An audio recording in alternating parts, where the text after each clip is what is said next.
Hey, and good morning. So, I don't know about you guys, but I kind of felt like drawing today. So, I feel like drawing, and I am making it into a color wheel. And if you didn't know, a color wheel is kind of this big circle that looks like kind of just the rainbow, and it goes in order. It has red, then orange, then yellow, then green, then blue, then you're probably like, oh, then purple. Then you have indigo and violet. Indigo is kind of like a bluish purple. Think kind of just like more of like blue with a little bit of purple mixed in. Violet is more of like a reddish purple, kind of like this. So what we're gonna do is I'm gonna give you a couple of choices, probably about 3 choices, and you can draw this along with me. Don't pay attention to my nails. Some of y'all 3rd and 4th graders, I know you have a lot of comments about my nails right now. Don't worry about it, we're fixing it. So I'm gonna start with the first type of eye that I might want to draw today. And I'm gonna draw a kind of realistic one. I'm gonna start with the line up, semicircle up, and a semicircle down. If you make a mistake, that's all right. Remember, one of the things that I like to say is draw it light until it's right. From there, something I like to add for a realistic eye, it's a little oval to be that tear duct, that little pink buddy in your eye. And I'm gonna actually make my eye a little bit smaller. So what I'm gonna do is I'm gonna just make this line a little bit less of a curve, because it just looks a little bit much for me right now. Like, I'm not that awake, you know? From there, I can even draw an eyelid on top. And remember, it's just a line on top. It does not connect to the eye. You can even draw a line there for my older students who want to make it look a little bit more realistic. Draw some eyebrows if you want. I think it is helpful to draw them. It can also help to look in a mirror while you draw, or look at a picture, because that's not really what my eyebrows look like in real life. You come in a little bit more. Because remember, I'm drawing this upside down, so before you're like, Ms. Asarch, that doesn't look like you. I'm drawing it upside down. We're gonna just ignore that eyebrow. I've decided I'm not going to include the eyebrow. I'm just going to pretend that doesn't exist. From there, I'm going to include some eyelashes. And no matter if you're a girl or a boy, your eyelashes exist. They are there to keep dirt out of your eyes. So from there, they get a little bit shorter towards the inside of the eye. Then they get longer and they curve a little bit more towards the outer corner. Remember, the inner corner is where the tear duct is. Outer corner is out here. If you're like me and you have eyeliner on, it might look like that. And the lower lash line, which is where your eyelashes on the bottom go, which you might know if you watch any beauty or makeup videos on YouTube. Trust me, I have been watching a million of them. They are shorter eyelashes and they're not as many of them. From there, the important thing that we're going to need for our color wheel is going to be the iris, which is the colored part of the eye.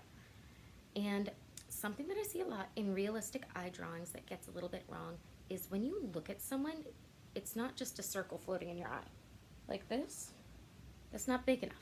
Can you see the white of the eye above or below my iris right now, that brown part? You can see left and right of it, but not above it or below it.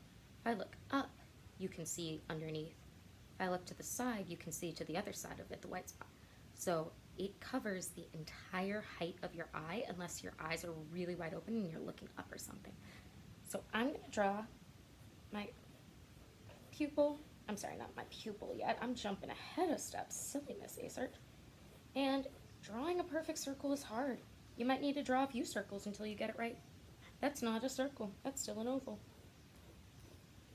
And those of you laughing at me, remember, I'm drawing this upside down.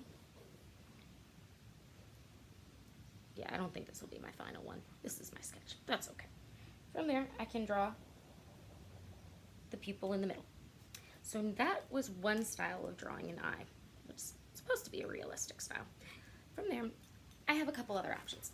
One that I can do is anime, and I can draw it like a cute anime with 2 ovals, and the iris in an anime drawing isn't usually a circle, it's usually closer to an oval with the pupil, that oval in the middle, and a lot of little highlights because they have really big eyes and they want you to know it. Got some broken pencil. Oh, it still works. The lid broke, but it's still working. You can draw some eyelashes down there. Or if you want to do something that's a little bit more action anime. There we go. I haven't had enough coffee today. If you want to draw something more like Dragon Ball Z, they usually have really angry eyebrows to show you that it's Dragon Ball Z.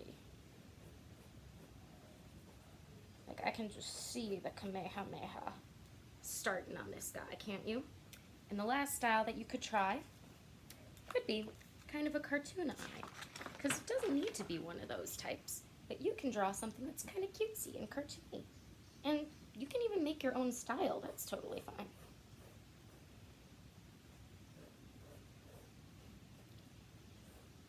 But I kind of think for my cartoon eye, I'm kind of picturing like Sailor Moon or like Powerpuff Girls, but with some eyelashes and eyelid. I think that looks pretty cool. I'm not even going to bother with an eyebrow right now. I seem to not be doing a good job with eyebrows today. From there, I'm going to draw a vertical line, straight down, a horizontal line, straight across, a diagonal line one way, and before I draw that last diagonal line, I'm going to draw one oval and another oval, and then draw that diagonal line, but I'm not going to make it through that white area, because that's going to be where the highlights in the eyes go. You see these highlights in the eyes right now because I have the window to my left. That's where we're going to put those, and we're going to make 2 of them because I think that's going to look really cool. So from here, we can start to add color. You can use colored pencils, you can use markers, you can use crayons. You guys know that with any of those, you can layer the colors on top of each other, because as a challenge for ourselves, we're just gonna use the primary colors. And before I show you again what they are, think in your head if you remember what the primary colors are. Do you remember? I'll give you to the count of 5. 5, 4, 3, 2, 1. If you remember that they're red, yellow, and blue, pat yourself on the back. So, I don't have all the cool fancy art supplies that I have in school, but I'm gonna make do with what I have. These have been in my cabinet for like 3 years. I'll do the job.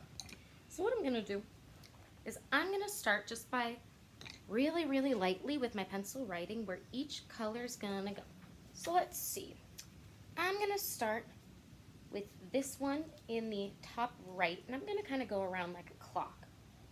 I'm gonna write really, really lightly an R for red, really lightly an O for orange, super lightly a Y for yellow, because remember, yellow is a pretty light color, and if you have your pencil marks too dark, you're not even going to be able to see the yellow. You'll see that instead. Gonna put a G for green, B for blue, I for indigo, V for violet, and I actually left that last one blank because I wanted us to have the choice of which one you want to put in. Because in school I might say to put in turquoise, or I might say to put in pink, or I might say brown. I'm going to leave that up to you which one you want to put in, because why not? I think I'm going to put in some brown by mixing all 3 together. So from there, I can take my red, and I'm going to start coloring in my primary colors first. And if I color in really, really lightly, it doesn't show up as well. So I'm going to press down a little bit. Oh yeah, look at that rich, intense color showing up now. It's kind of weird, but when I color in, I like to have my pencil kind of far back. I don't have it like this, like when I write. I have it a little bit further back. It's kind of a weird thing that they teach you to do in art school so that you don't hurt your wrist drawing for so long. You can try it if you want. It's going to feel really weird at first. So I could go into the orange next, but I want to actually do my primaries first. So now I'm going to go into my yellow. Oh yeah, that's a pretty color. Okay, I might need to take these out of my closet more often. Okay. And remember, this is going to work with crayons, with markers. Kindergarten, y'all know that putting different layers of crayons on top of each other make new colors because we read all about that in mouse paint, and we did some projects with that in sketchbooks, so don't forget that. Then I'm gonna do my blue, and you notice I didn't color in that little white spot because I want to keep that white spot white so that when I have it all colored in, it looks like a highlight and it looks really cool. Going into my blue, got a nice rich blue. I don't want one that's a little bit more I don't want one that's turquoise, because I want to be able to get that really nice, beautiful blue. That beautiful blue. Yeah, I know. Y'all don't miss my bad jokes. From there, I'm gonna do one layer of red in my orange section, but you can see I haven't pressed down as hard. The color that's lighter needs to be the one that's pressed down harder, because red is super intense as a color. And I want the yellow to be able to show. Yeah, now we're cooking with fire. Got some orange coming through, and my lighting outside has completely left us. But you know what? I think I can make it a little bit more orange just by putting a little bit more red in that section. Let's put a little bit more red. Yeah, that's what I'm about. So now I have my first secondary color. Remember, secondary colors are what you can make by mixing together your two primary colors, or two of your primary colors, I should say. Now I'm gonna do the same thing. I'm gonna lightly color over where my green goes with my blue. I am not pressing down hard at all. Super duper light. Oh, that was a red. We're not there yet. I'm gonna take my yellow.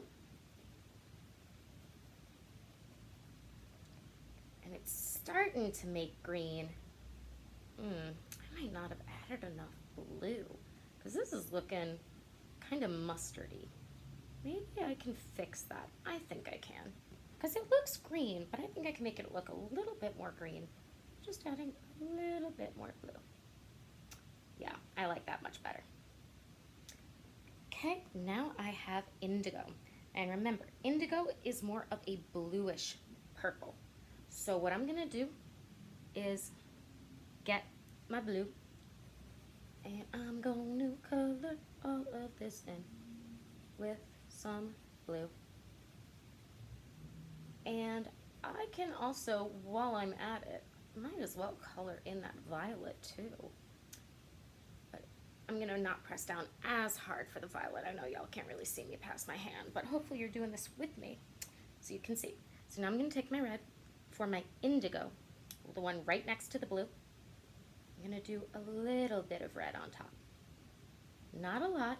Oops, I went a little bit out of the line. That's all right. A little bit of red on top. Build it up until you have a color that you're happy with. I definitely find it easier to mix the colors with colored pencils instead of crayon.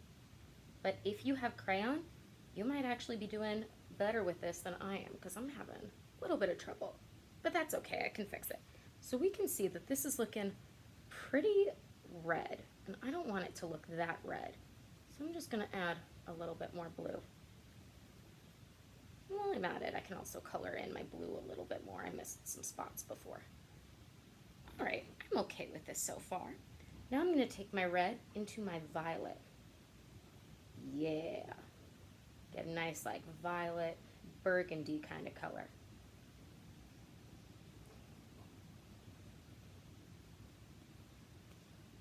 So we can see a difference in the indigo and violet. That's what I'm about. All right, now comes la pièce de résistance, the brown, and that's all three colors combined. So I'm gonna mix some red,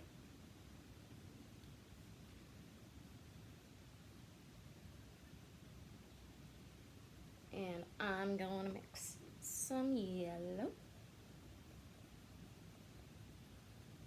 Got a nice orange so far, which is what I want. If it's not turning orange, you're gonna wanna take a couple more minutes to make sure that you have the red and the yellow right, because you need it to be orange for the brown to come out. Then I'm gonna put on a little bit at a time, just pressing down pretty lightly some blue, because blue and orange together make brown. All right, we're getting there. I'm building it up really little by little. I'm not pressing down very hard. Oh yeah, that's looking brown. Amazing. And I have my eye color wheel, but the last step that I want to do, this is a step that I like to do, but you don't have to if you don't want to. I like to take a black pencil or a black marker or a black pen, and I actually like to outline the parts that should be black. And you can clean up if you got any pencil smudges anywhere. That's cool too. What I'm going to do is I'm just going to trace my original lines. That's not as dark as I wanted. There we go.